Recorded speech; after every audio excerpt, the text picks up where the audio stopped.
로마서 파노라마. 주제: 복음에는 하나님의 의가 나타나서 믿음으로 믿음에 이르게 하나니. 로마서는 교리적으로는 두 부분으로 나누어지고 내용상으로는 세 부분으로 분류할 수가 있습니다. 1장에서 8장까지의 중심 주제는 이신칭의의 구원론이고 9장에서 11장은 이스라엘과 이방인을 향한 하나님의 섭리를 말씀하는 내용이고 12장에서 16장은 그리스도인들이 행해야 할 실천 윤리입니다. 성경 전체를 반지에 비한다면 로마서는 보석 부분에 해당한다고 말합니다. 그러면 성경에 있어서 무엇이 보석과도 같은 말씀일까요? 1장은 바울은 자신의 사명을 하나님의 복음을 위하여 택정함을 받은 자라고 소개합니다. 그리하여 로마에 있는 너희에게도 복음 전하기를 원하노라 하고 말씀합니다. 그러면 바울이 전하기를 원하는 복음이 무엇일까? 복음에는 하나님의 의가 나타나서 하고 정의합니다. 3장 21절에서도 이제는 율법 외에 하나님의 한 의가 나타났으니 하는데 하나님의 의란 루터가 처음에 오해했듯이 하나님의 공의가 아닙니다. 만일 공의를 가리킨다면 그것은 복음이 아니라 심판이 되고 맙니다. 죄를 범함으로 불의한 자가 되어서 의로우신 하나님 존전에서 추방을 당한 아담의 후예들의 가장 절박한 수고는 의롭다함을 얻는 것입니다. 왜냐하면 그래야만 의로우신 하나님 앞으로 돌아갈 수가 있기 때문입니다. 그러므로 하나님의 의가 나타났다는 것은 온 백성에게 미칠 큰 기쁨의 좋은 소식인 것입니다. 하나님이 마련해 주신 것이기에 하나님의 의입니다. 구속사에 있어서 가장 큰 난제는 전적 타락과 전적 무능한 인간이 어떻게 하나님 앞에 의롭다함을 얻을 수가 있느냐 하는 문제입니다. 이 문제만 해결이 되면 다른 것은 저절로 풀리게 되는 것입니다. 그런데 성경은 율법의 행위로는 그의 앞에 의롭다 하심을 얻을 육체가 없나니, 즉 인간의 노력으로는 불가능하다고 단언합니다. 그러므로 유념해야 할 점은 사람이 할 수 있는데도 하나님께서 마련해 주신 것이 절대로 아니라는 점입니다. 이런 절망적인 상황에서 의롭다함을 얻은 방도가 나타났다는 것보다 더 깊은 소식이 무엇이 있단 말입니까? 그런데 하나님이 마련해 주신 하나님의 의의 귀중성을 사람들이 모르고 있는 것입니다. 왜냐하면 자신이 죄인임을 모르기 때문입니다. 그래서 사도는 복음을 전하기에 앞서서 먼저 죄론을 말씀합니다. 죄들에는 수만 가지가 있다 하여도 하나님의 진노가 경건치 않음과 불의에 대하여 하늘로 쫓아 나타나나니 하고 경건치 아니함과 불의 두 가지로 요약을 합니다. 경건치 아니함은 하나님과의 관계에서의 죄인데 하나님을 경외하지 않는 죄요. 불의는 이웃과의 관계에서의 죄입니다. 먼저 이방인들의 죄를 말씀하는데 한마디로 썩어지지 아니하는 하나님의 영광을 우상으로 바꾸었느니라 하고 우상 숭배의 죄를 꼽습니다. 2장은 그러므로 남을 판단하는 사람아 하고 시작이 됩니다. 이는 자기 의를 내세우는 자들을 가리키는데 도덕군자연 하는 사람들과 남을 가르치는 지도자들과 유대인들이 이 범죄에 드는 사람들입니다. 그래서 다른 사람을 가르치는 내가 내 자신을 가르치지 아니하느냐 하고 저들의 외식을 지적합니다. 이들의 특성은 남을 판단하는 일입니다. 그런 자들을 향해서 내가 하나님의 판단을 피할 줄로 생각하느냐 하고 책망합니다. 그러므로 표면적 유대인이 유대인이 아니요 표면적 육신의 할례가 아니라 하고 말씀하면서 신령에 있고 의문에 있지 아니한 것이라 합니다. 표면적 그리스도인이 그리스도인이 아니요 이면적 그리스도인이 참 그리스도인이라는 뜻이 됩니다. 3장. 그러면 유대인이 이방인보다 나은 점이 아무것도 없단 말이냐? 범사에 많다고 말씀하면서 첫째로 꼽는 것이 하나님의 말씀을 맡았음이라, 즉 구약 성경을 기록하여 전해준 것이라고 말씀합니다. 그런데 구약 성경을 통해서 언약하시고 예언하신 메시아가 오셨는데도 정작 유대인들은 믿지 않다니, 어떤 자들이 믿지 아니하였으면 어찌하리요. 그 믿지 아니함이 하나님의 미쁘심을 패하겠느뇨? 즉 하나님의 구원 계획을 무산시킬 수가 있단 말인가? 그럴 수 없느니라. 사람은 다 거짓되되 오직 하나님은 참되시다 할지어다 합니다. 그리고 세 번의 아래가 등장하는데 첫째가 율법 아래입니다. 이는 하나님의 율법을 통해서 보신다면 어떻게 되는가 하는 뜻이고, 그러므로 둘째는 다 죄 아래 있게 되어 셋째는 심판 아래에 있게 된다는 것입니다. 바로 유대인들이 이런 처지에 있다는 것입니다. 그리하여 죄론이 도달하게 되는 결론은 그러므로 율법의 행위로 그의 앞에 의롭다 하심을 얻을 육체가 없나니 율법으로는 죄를 깨달음이라 합니다. 이처럼 죄론을 마친 후에 1장 17절에서 제기했던 복음으로 돌아가 이제는 율법 외에 하나님의 한 의가 나타났으니 하고 본격적으로 복음을 증거하기 시작합니다. 복음이 무엇일까요? 하나님의 의가 나타났다. 즉, 이 의를 받아 있기만 하면 하나님 앞으로 돌아갈 수가 있다는 소식입니다. 어떻게 받을 수가 있는가? 곧 예수 그리스도를 믿음으로 말미암아 모든 믿는 자에게 미치는 하나님의 의니 차별이 없느니라 합니다. 다만 믿느냐 믿지 않느냐는 차별이 있을 뿐이라는 것입니다. 이 의가 왜 필요하게 되었는가? 모든 사람이 죄를 범하였음에 하나님의 영광에 이르지 못하기 때문이며, 의롭지 못한 자들에게 하나님의 의를 주시는 것이 어떻게 가능하단 말인가? 그리스도 예수 안에 있는 구속으로 말미암아라고 답변합니다.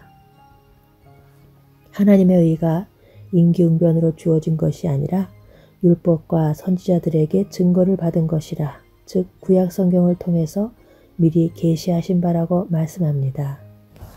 하나님의 의는 내가 벗었으므로 두려워하여 숨었나이다 하는 아담과 하와에게 가죽옷을 지어 입힌지라 하셨을 때에 이미 예표로 나타났던 것입니다.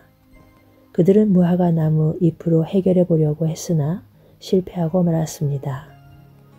그런즉 자랑할 데가 어디 있느뇨? 있을 수 없느니라. 무슨 법으로냐? 행위로냐? 아니라 오직 믿음의 법이르노라 합니다. 4장에서는 유대인들이 가장 존경하는 구약의 두 인물, 즉 아브라함과 다윗을 들어서 이심칭의 교리를 견고하게 세웁니다. 만일 아브라함이 행위로서 의롭다 하심을 얻었으면 자랑할 것이 있으려니와 하나님 앞에서는 없다는 것입니다. 아브라함도 하나님을 믿음에 이것이 저에게 의로 여기신 바 되었느니라 합니다. 다윗도 일한 것이 없이 하나님께 의로 여기심을 받은 사람의 행복에 대하여 다윗이 말한 바 그 불법을 사하심을 받고 그 죄를 가리우심을 받은 자는 복이 있고 주께서 그 죄를 인정치 아니하실 사람은 복이 있도다 함과 같으니라 하고 말씀합니다. 이는 시편 32편 1절에서 2절의 인용인데, 다윗은 밧세바 사건을 통해서 자신이 죄악 중에 출생한 전적 타락과 전적 부패한 죄인임을 깨닫고 하나님께서 죄를 덮어주시는 칭의 외에 달리는 소망이 없음을 고백하기에 이르렀다는 말씀입니다. 가려주심이라는 점이 중요한 것입니다. 만일 하나님의 의로 가려주심을 받지 못한다면 심판날에 산과 바위에게 이르되 우리 위에 떨어져 보좌에 앉으신 이의 낮에서와 어린 양의 진노에서 우리를 가리우라. 그들의 진노의 큰 날이 이르렀으니 누가 능히 서리요 하고 숨을 수밖에 없는 것입니다. 자기 행위로 그의 앞에 설 자는 아무도 없습니다. 이는 아브라함과 다윗의 이야기가 아니라 의로 여기심을 받을 우리도 위함이니 곧 예수 우리 주를 죽은 자 가운데서 살리신 이를 믿는 자니라. 예수는 우리 범죄함을 위하여 내어줌이 되고 또한 우리를 의롭다 하심을 위하여 살아나셨느니라 하고 말씀합니다. 5장은 그러므로 믿음으로 의롭다 하심을 얻었은즉 하고 시작이 되는데 의롭다 함을 얻은 자에게 주어지는 축복 세 가지를 말씀합니다. 하나님과 더불어 화평을 누리자, 즉 하나님과 화목하게 되고 추방당했던 자들이 믿음으로 서 있는 은혜 안에 들어감을 얻었으며 즉 하나님의 은혜 보좌 앞에 들어갈 수 있게 되었다는 것과 궁극적으로는 하나님의 영광을 바라고 즐거워하느니라 영원한 영광에 참여하게 된다고 말씀합니다. 그리고 하는 말씀이 소망이 부끄럽게 아니함은 즉 우리의 바라는 소망이 우리를 실망시키지 않는다는 것입니다. 왜냐하면 우리에게 주신 성령으로 말미암아 하나님의 사랑이 우리 마음에 부은 바 되었기 때문이라는 것입니다. 그러면 하나님의 사랑이 우리 마음에 어떻게 부어졌는가? 이 점을 6절에서 10절에 설명하고 있는데 우리가 아직 연약할 때와 우리가 아직 죄인 되었을 때, 곧 우리가 원수 되었을 때 그런 우리를 위하여 하나님이 어떻게 행해 주셨는가? 그리스도께서 경건치 아니한 자들을 위하여 죽으셨도다. 그리스도께서 우리를 위하여 죽으심으로 그 아들의 죽으심으로 하고 하나님의 아들 그리스도께서 우리를 위하여 죽어주셨다고 말씀합니다. 죽으셨다는 점을 3번이나 강조하고 있는데 우리의 구원은 오병이어로 된 것이 아닙니다. 심지어 산상수훈이라는 교훈으로 가능해질 것도 아닙니다. 죄값은 사망이라고 선고하신 죽음을 그리스도께서 대신 죽어주신 십자가로만 가능하여졌다는 점을 강조하고 있습니다. 이렇게 행해 주심으로 하나님께서 우리에게 대한 자기의 사랑을 확증하셨느니라 합니다. 내가 너를 얼마나 어디까지 사랑하는지 이만하면 믿겠느냐 하시는 셈입니다. 하나님의 사랑을 이 이상 어떻게 더 보여주실 수가 있단 말입니까? 성령께서는 이를 믿는 믿음을 우리에게 주시고 동시에 하나님의 사랑을 우리 마음에 부어주셨다는 것입니다. 그러므로 우리의 소망이 결코 실망을 시키지 않는다는 것입니다.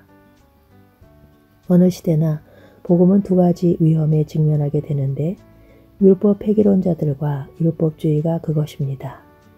6장은 율법 폐기론에 대해 논증을 하고 7장에서는 율법주의에 대해 그 불가능성을 말씀합니다. 복음을 복음답게 전하면 행위는 아무래도 괜찮고 죄를 지어도 괜찮단 말인가? 하는 오해를 받게 됩니다. 그래서 그런즉 우리가 무슨 말을 하리요? 은혜를 더하게 하려고 죄에 거하겠느뇨?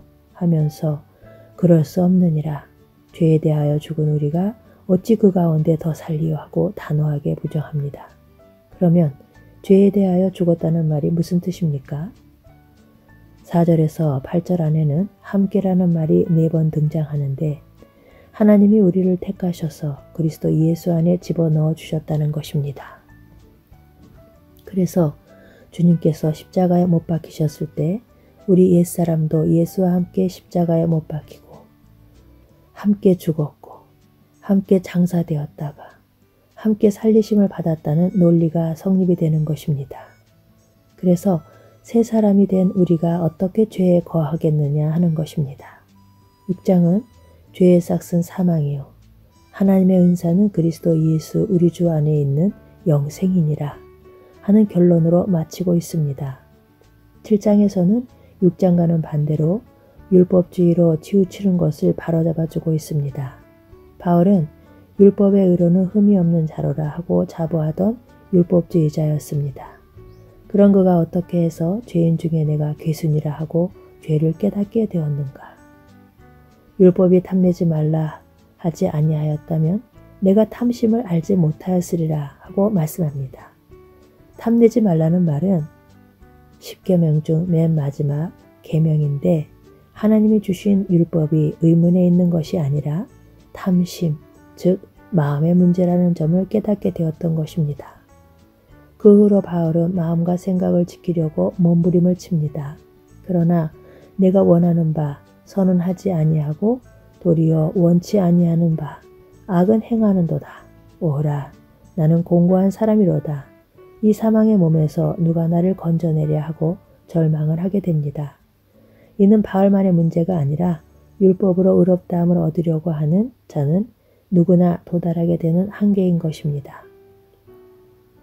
이러므로 우리가 영의 새로운 것으로 섬길 것이요 의문에 묵은 것으로 아니할지니라 하는 것이 7장을 해석하는 열쇠인 것입니다. 영의 새로운 것이란 이제는 율법 외에 하나님의 한 의가 나타났으니 한 복음으로만 가능하다는 말씀입니다. 그래서 7장은 우리 주 예수 그리스도로 말미암아 하나님께 감사하리로다 하고 마치고 있습니다. 8장은 구원의 확실성과 죄에 대한 승리의 계가라 할 수가 있습니다.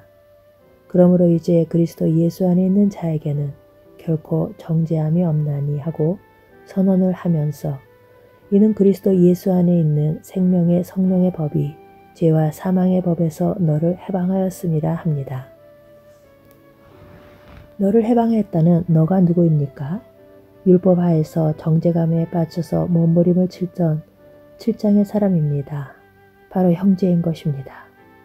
사도는 1장에서 복음은 모든 믿는 자에게 구원을 주시는 하나님의 능력이라 하고 시작을 했는데 복음은 능력입니다. 능력이란 표현은 우리로 하여금 구원을 얻지 못하도록 대적하는 자를 염두에 두고 한 말인 것입니다. 만일 하나님이 우리를 위하시면 누가 우리를 대적하리요? 누가 능히 하나님의 택하신 자들을 송사하리요? 의롭다 하신 이는 하나님이시니 누가 정죄하리요? 누가 우리를 그리스도의 사랑에서 끊으리요 하고 누가 하고 도전적으로 말씀합니다.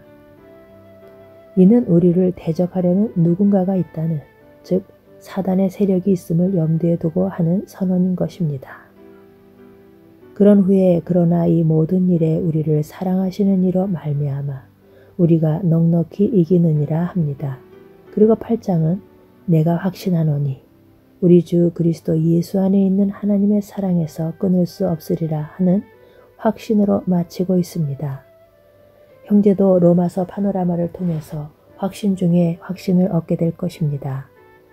9장에서 11장을 보면 하나님께서는 세계가 다 내게 속하였나니 너희가 내 말을 잘 듣고 내 언약을 지키면 너희는 열국 중에서 내 소유가 되겠고 너희가 내게 대하여 제사장 나라와 거룩한 백성이 되리라 하고 이스라엘을 선민으로 택하셨습니다.